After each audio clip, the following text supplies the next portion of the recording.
The final piece of understanding how Jasper thinks is understanding his ability to identify writing patterns. Jasper loves following and continuing patterns. Functionally, he's always asking, is there a pattern here that I could or should be following? For example, let's say we opened a document in Jasper and wrote the following: 1, 2, 3, 4 in bullet points. Jasper will be highly likely to recognize and continue the pattern by writing 5, 6, 7, 8 in bullet points. Inside of a document, sometimes Jasper will repeat himself. Oftentimes this happens when starting out before a pattern is set.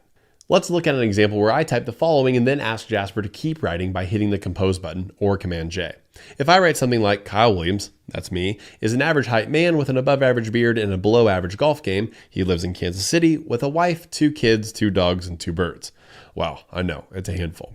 When I hit compose, Jasper is asking himself, based on my instructions and the text I've been given, what should I write next in this sequence? Jasper is always asking, is there a pattern here that I could or should be following? In this example, Jasper would likely think of the following options for how you want him to write next. The first is to repeat. The user wrote a paragraph and wants me to write the same paragraph again. The second option is to continue. The user wants me to continue writing more information about Kyle. This looks like a personal bio. Because I don't know exactly who Kyle is, I'll start writing information that imitates other personal bios that I've read online. Third, Jasper could start new. The user wants me to write another bio about another person imitating the style of this bio right here that's been written about Kyle. It's likely that you only want one of these and might be disappointed if Jasper goes a different route than you expected. By providing more instructions or a clear pattern to follow, you can greatly increase the chances of Jasper doing what you want. Instead of writing the paragraph over and over, which is probably not what you're looking for, try this. To direct Jasper to continue writing about Kyle, I could frame this next section by writing a heading entitled Kyle's Growing Up Years, then hitting compose.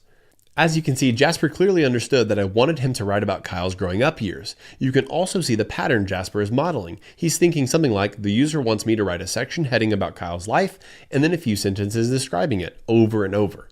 The more times he sees this pattern, the more likely Jasper is to continue it.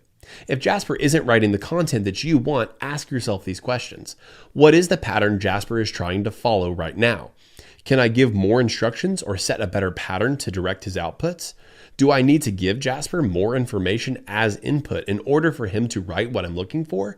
You now know how Jasper thinks, acts, and even what he looks for as he is writing content for you. As you set out to use Jasper as a writing assistant, keep all of this in mind so that you can consistently get great results.